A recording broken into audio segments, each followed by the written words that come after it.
Kisah Nabi Musa membelah lautan pada 10 Muharram. Dalam Al-Quran, kitab suci umat Islam, nama Musa disebutkan sebanyak 136 kali, menjadikannya sebagai manusia yang namanya paling banyak disebut dalam Al-Quran. Konten ini disajikan dengan merujuk berbagai sumber terpercaya di Pustaka Buya Hamka. Dirangkum dan ditulis oleh Arif Rahman Khalid Ahmad Rashid Sultan Mansur. Semoga bermanfaat. Jangan lupa subscribe channel kita ini ya.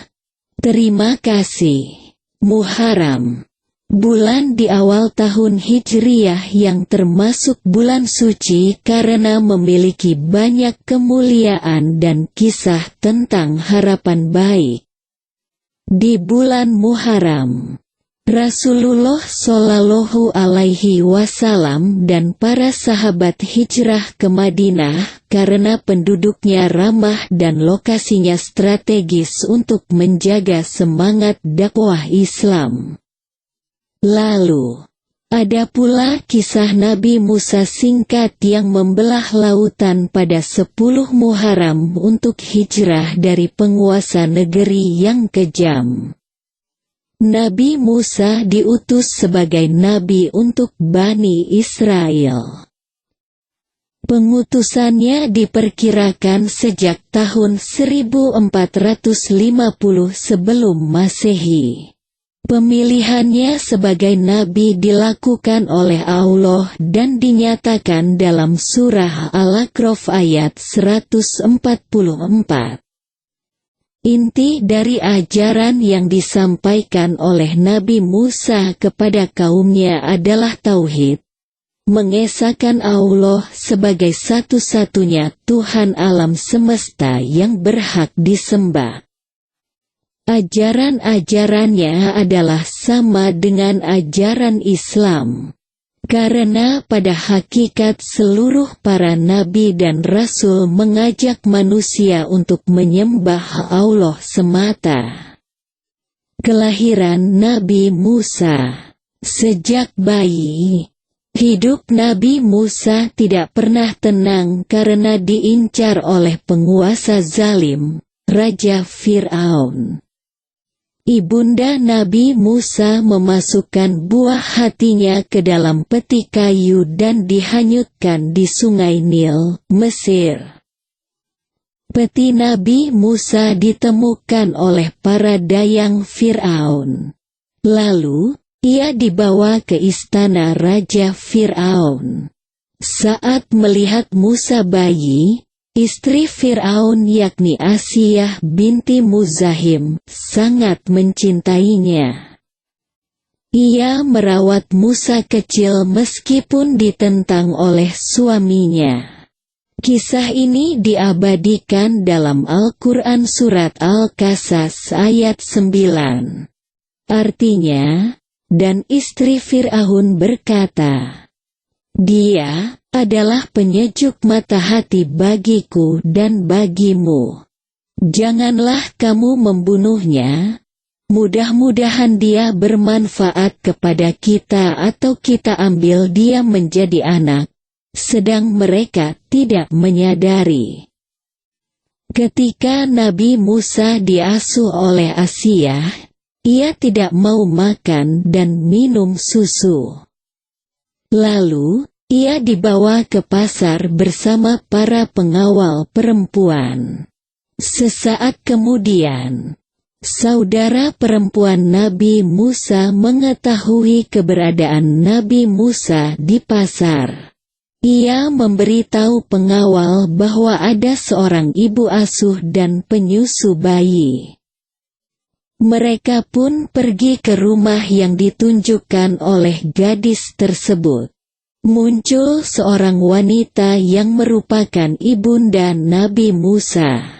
Ia ambil bayinya dan mengasuhnya. Ketika diasuh, Musa kecil langsung mau menyusu. Asiyah senang dengan kabar tersebut.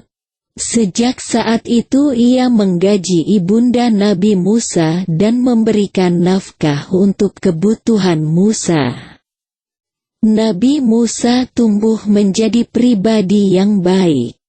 Kisah Nabi Musa membelah lautan di hari Asyura.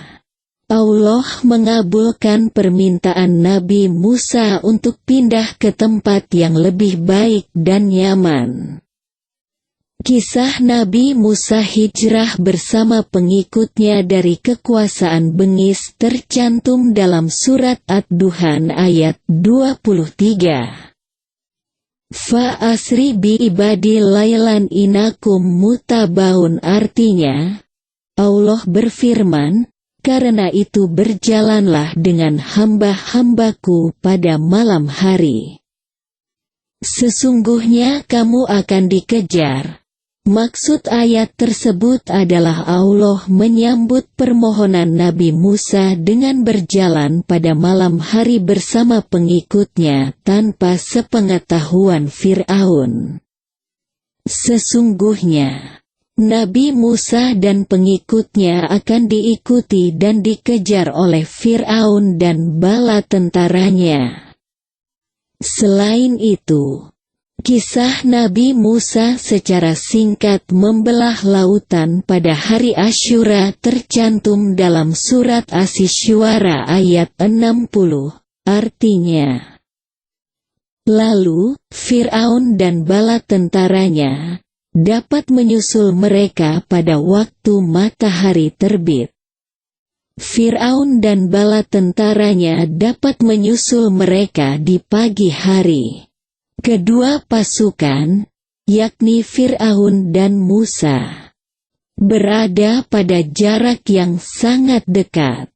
Situasi sangat menegangkan karena hanya ada laut di hadapan mereka. Terjadi goncangan di tengah-tengah rombongan Nabi Musa di tanggal 10 Muharram. Ketika kedua pasukan saling melihat satu sama lain, di saat itu pula pengikut Nabi Musa, yang merupakan orang beriman kepada Allah, sudah pasrah. Kita pasti ketangkap, ujar mereka. Nabi Musa berkata untuk tidak meragukan kekuasaan Allah, sesekali bukan begitu cara berpikirnya. Sesungguhnya Robku bersama denganku akan memberikan petunjuk kepadaku dan kita semua selama perjalanan. Nabi Musa membawa tongkat. Lalu, kemudian Allah menurunkan wahyu untuk memukulkan tongkatnya ke permukaan laut. Seketika, lautan membelah dan terjadi kejar-kejaran sengit di tengah laut. Ketika Nabi Musa dan jamaahnya sudah sampai di tepian, beliau memukulkan kembali tongkatnya. Lautan kembali menyatu dan menenggelamkan Fir'aun bersama pasukannya. Asal-usul puasa Asyura 10 Muharram. Pada kisah Nabi Musa secara singkat, kejadian membelah lautan yang menjadi sorotan terjadi di bulan Muharram. Hal tersebut ditunjukkan dari sebuah hadis riwayat Imam Bukhari dan Imam Muslim yang mengatakan ketika Nabi datang ke kota Madinah, beliau melihat orang Yahudi berpuasa di hari Asyura. Nabi bertanya, "Hari apa ini?" Mereka menjawab, "Hari yang baik, hari di mana Allah menyelamatkan Bani Israel dari musuhnya." Sehingga Musa pun berpuasa pada hari ini sebagai bentuk syukur kepada Allah. Lalu, Nabi Shallallahu Alaihi Wasallam bersabda, "Kami, kaum muslimin, lebih layak menghormati Musa daripada kalian." Kemudian Nabi Shallallahu Alaihi Wasallam berpuasa dan memerintahkan para sahabat untuk puasa. Hadis riwayat Imam Al-Bukhari. Berdasarkan hadis tersebut, Allah menyelamatkan Nabi Musa dan pengikutnya pada hari Asyura di tanggal 10 Muharram. Maka dari itu, Asyura adalah hari mulia. Cerita Nabi Musa di bulan Muharram menjadi hikmah besar bahwa setelah berusaha, ikhtiar, secara maksimal, maka serahkan semuanya kepada Allah, tawakal. Tugas manusia adalah berusaha dan berusaha terus. Allah memiliki cara di luar akal manusia untuk menolong hambanya. Kemuliaan di bulan Muharram. Muharram adalah bulan mulia di mana Allah melipat gandakan pahala, sebagaimana Allah melipat gandakan dosa. Bulan Hijrah merupakan momentum untuk beramal soleh dan mengatakan tidak pada maksiat. Hijrah menjadi motivasi untuk menggapai kehidupan yang lebih baik dan bermanfaat di jalan yang benar.